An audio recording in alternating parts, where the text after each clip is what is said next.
Hello and welcome back to the GenTen Theater, and today, well, it's half library now, so I thought we'd start talking about some books again.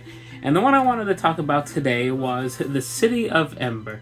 Now this is technically kind of like a middle child range, like middle school range, sort of age range, but the story is very good. This is something I read back in school, and I remember it being pretty good, and I found the whole series for like $10, so I thought I'd give it another shot. Now, to me, if you like Fallout, you'd probably like this story, because essentially there is a group of people who were put underground hundreds of years ago to avoid some big disaster outside. Kind of sounds like a vault, doesn't it? Well, that's pretty much the story of this. They were to go stay in their version of a vault, which was just an underground city called Ember, and they were going to stay there for a set amount of years. They had a mayor who was supposed to keep the instructions on what to do after so much time passed, but as the mayors went on, some of them didn't like the idea, and eventually the whole premise was forgotten. So at this point, they've completely forgotten about the outside world, and now they're just living in their little city. Now this city, to them, is just the whole planet. They're living in a town, and beyond it is just darkness. Above them is also just darkness.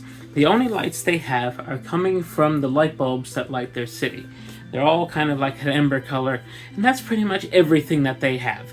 Just old light bulbs that are slowly burning out, and not much else. The food is running out, because like I said, it was only meant to last, in this book, 200 years, and they were supposed to go, because by then the disaster was supposed to be safe. Kind of like, a nuclear strike. Oh, the nuclear stuff has settled 200 years, it's safe to go outside.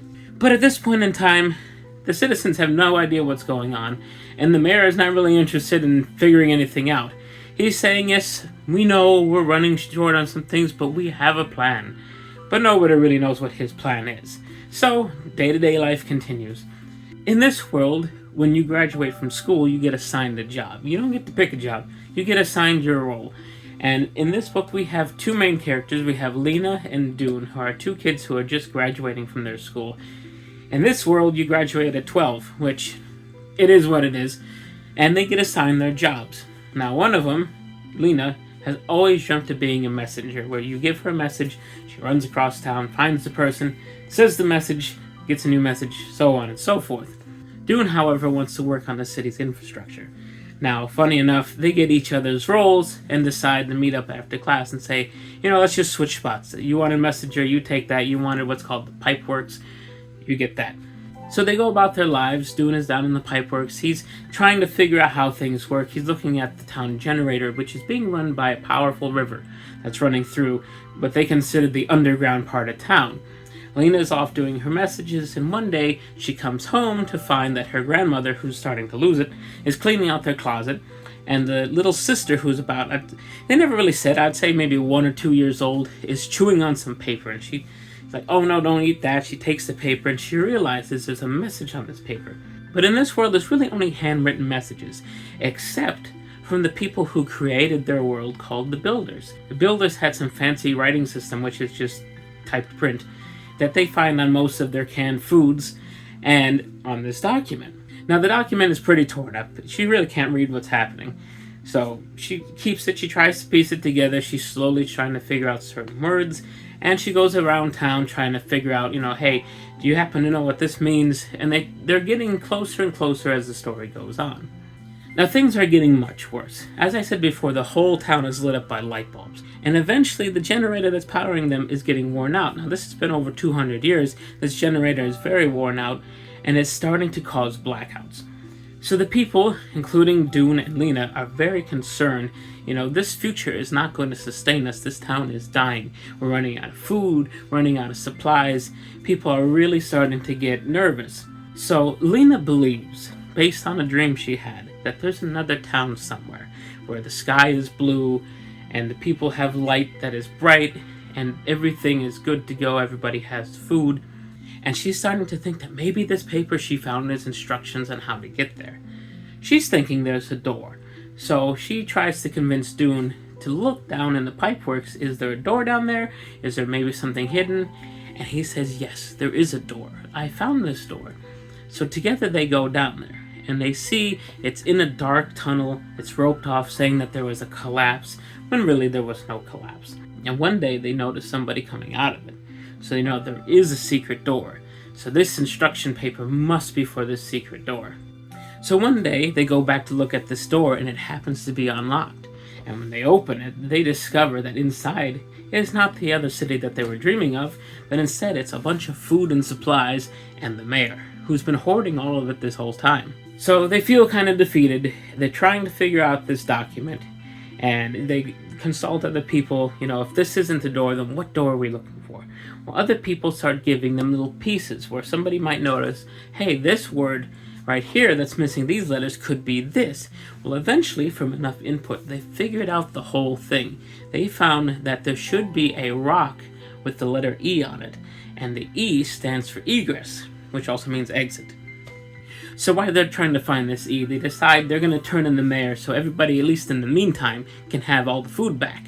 So they go to the head of the guard, and they hope that he's going to be on their side. Well, to their face, yes, okay, we'll handle this, don't worry about it. But as soon as they're gone, the mayor puts out a bulletin that they're now wanted. Luckily for them, they also found the rock with the E on it. And when they went there, they found the path that takes them to a secret room that has things that they've never seen before. Things like candles and matches and boats.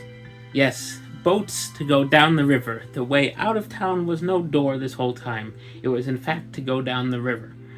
So now they decide that they want to tell the whole town about this. But the only problem is now the guard is looking for them. So on the great singing day, which is pretty much their equivalent of a holiday, the day where they were planning to go tell the whole town since everybody gathers in the middle, now they're being chased by the guard. So they decide, it's not really a good time to tell the town because they'll just get captured and get thrown into prison. So instead, they decide it's time to leave. So Lena decides she's going to take her little sister, the 1 or 2 year old, and they're going to go down the river on the boat and see what's on the other side. So they go in and they take this wild ride down a crazy river and eventually find a path that goes up through a cave, and they pop out into the rest of the world. And to them, it's the first time they've ever seen anything. So when they've come out, they notice, oh, what is that big white disc in the sky that's giving light? And these little pinpoints that are also giving light. This, of course, was the moon and the stars, but they had no idea. So they decide to take a break, and eventually, the sun starts coming up. And to them, it's the big light in the sky that gives warmth. So now what do they do? The 3 of them are out, but everybody else is still in. Well, they decide to look around. They notice that there's grass and fields and hills going off in every direction. And then they notice that there's a little opening over on the side.